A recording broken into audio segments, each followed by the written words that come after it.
After the unpredictability of 2020, I thought it would be fun to predict what would happen in K-pop during 2021. This mini-series will contain 5 episodes that I will hopefully get up before New Year. I will cover the big 4 individually, and the final episode will be other groups and any other thoughts. Please look forward to it. This episode will be focusing on YG. As expected, YG Entertainment is really predictable. They're just in their own oblivious bubble. I honestly don't predict much for YG as a whole in 2021.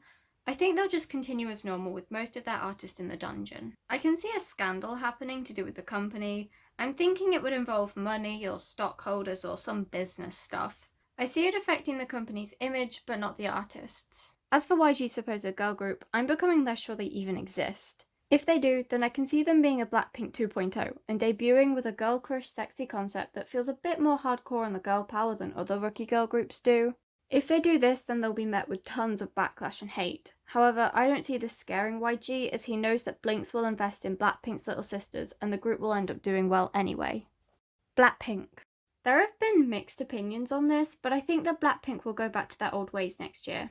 YG are hungry for profit, and after significantly increasing the fandom in 2020, they will go back to making fans wait, as that's what gives them their most hype, and therefore most profit. In 2019, fans were desperate for a full album. Now they've been given it, their thirst has been quenched, and the only thing fans are demanding is Rosé's solo. YG knows that making fans wait is what gets them the most profit, and since fans are no longer asking for anything and are content with what they have, it is the optimal time to enforce the old strategy. Because of this, I predict Blackpink will have one comeback in 2021. I think it will be a girl crushified summer song that would have been heard in the West a couple years ago. I can see Blackpink evolving their concept into a girl power love song, and I can see them creating a song about getting over their summer fling. The song will obviously be very successful, but I think it will be only among K-pop fans. Everyone knows how Dynamite was played everywhere, and everyone knew it even if they didn't listen to K-pop. Well, I don't think this will happen to Blackpink. I think only people who like K-pop will know it, and not many mainstream media sites will pick up on it. Despite it being pushed back, I think Blackpink's virtual concert will continue as planned. I won't be watching, but I predict it will slap. I think the girls will perform their most famous songs, a few cover stages, and I also predict they will perform Ready for Love. Speaking of which, I get the feeling they'll release it as a single. I don't think there'll be a music video, but I see them performing it a few times on music shows. Back to the concert. I can imagine that each member will get a solo stage too.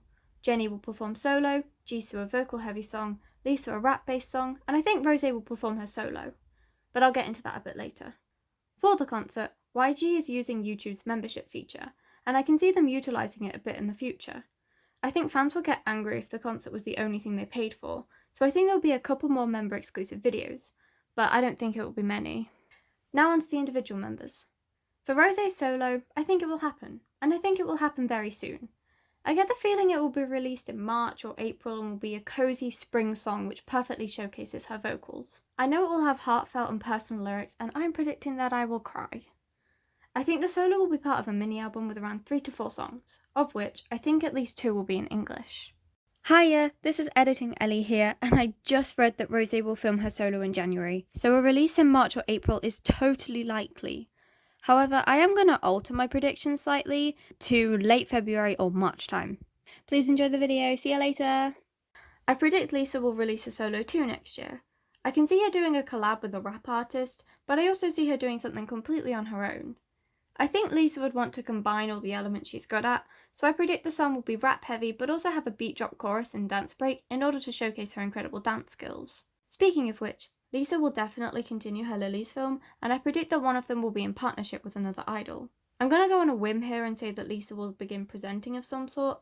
I think she'll either become an MC or will appear on another show like Youth With You. I don't think Jisoo will be very active this year as she's filming her drama, which, can I say, I am so excited for.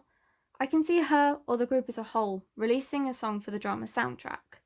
Jisoo will also continue with her brand deals and photo shoots, but most likely tone it down for a while. I also think Jennie won't do much in 2021.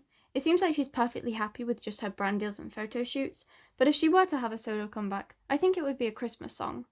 I can see it receiving a mix of opinions, but will be successful overall. Treasure. Even though Treasure are not even a year old, they've already built such a huge name for themselves, and I can only see it getting bigger. The group is set to release their first full album in January, which I'm fairly sure will finish their First Step series. I can see the title track being a huge bop and giving Treasure lots of music show wins and new fans. For the rest of the year, I can see them having 2 or 3 comebacks. Obviously one being their album, but I think they'll create another series called The Second Step or The Next Step or something like that. I think they might have a 3-part series altogether, with the final installment called The Final Step in 2022 or 2023. I didn't watch Treasure Box and I don't know much about it, but given YG's past with survival shows, I can see there being a scandal next year. I'm thinking there could be voting manipulation or something that went wrong behind the scenes. I don't think anything will come of it if that's the case, since it's the company's fault and not the members. However, I do also predict a scandal involving the members. Possibly a dating scandal or a drug scandal that will result in a member leaving. I don't want this to happen, but YG haven't had a scandal in ages and it's starting to feel suspiciously quiet. AKMU. I can see AKMU gaining a lot more attention next year. Alien was a hit for Suhyun, so I think many people will stick around for group work. I can see them having 2 comebacks together which will do really well. I personally really enjoy their goofy songs, but I think Happening symbolises their path for a more mature concept. I think Junghyuk will begin his solo career too, since he's recently finished his military service. I can see him doing a more sexy concept as a soloist. I wouldn't think AKMU would ever do a sexy concept together since they're siblings, so I can see them wanting to do a mature concept on their own. Somi. It's hard to predict for Somi.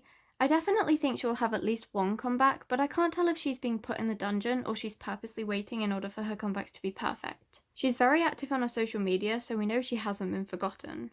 I can tell that Somi is trying to make her releases unique and fun, so I can see her releasing a goofier concept in 2021. I don't think her song will do amazingly well. I think it will be Marmite to the fandom again. They'll either love it or hate it. But I can see Somi slowly gaining a fandom and slowly getting herself to where she wants to be. LOREN.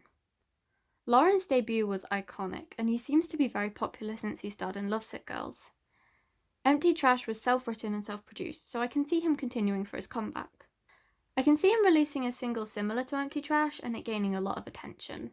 I think LOREN will become someone international fans will simp over, and there's no shame in that. I will be joining you. I have a slight feeling that he'll feature in one of Rosé's B-sides. If not, I think he will do a collab with another YG artist. Big Bang. I've had to do some research for the remaining artists, so please take these predictions with a grain of salt. Big Bang have had an amazing career. I think their music has been a cultural reset, but I can see them slowing down. All the members renewed their contracts, so I don't see a disbandment anytime soon, but I can see the members wanting to focus on their solo careers. Anything they release, they would want to be absolutely perfect, so I can see them only releasing a couple of songs that will most likely be huge. iKON. It's been almost a year since iKON has had a comeback, so I predict they will release a full album in May. I can see this year going 2 ways for them. Either they will try to release another hit song like Love Scenario, or some members will enlist in the military. I don't see their comeback being that popular, but it will be successful to some degree since it's their first comeback in a year. I think some members might embark down a solo path if they realise that iKON's in the dungeon. Winner. Since Jinwoo is serving in the military, Winner decided to halt their group activities until 2022, when all 4 members are present. Because of this, I predict there will be a subunit and some solo work. I can see there being a duo subunit and the remaining member becoming a soloist. I think their debuts will do incredibly well in the charts, as historically, their songs have charted high. I definitely see another hit coming. I actually think the group will release a Japanese mini-album as a trio that will eventually be repackaged upon Jinwoo's return. So thank you very much for watching. Please check out the other videos in this series and please tell me what your predictions are down below. I hope you had a very Merry Christmas and I wish you a very Happy New Year. Thank you for watching. I shall see you very soon. Bye bye!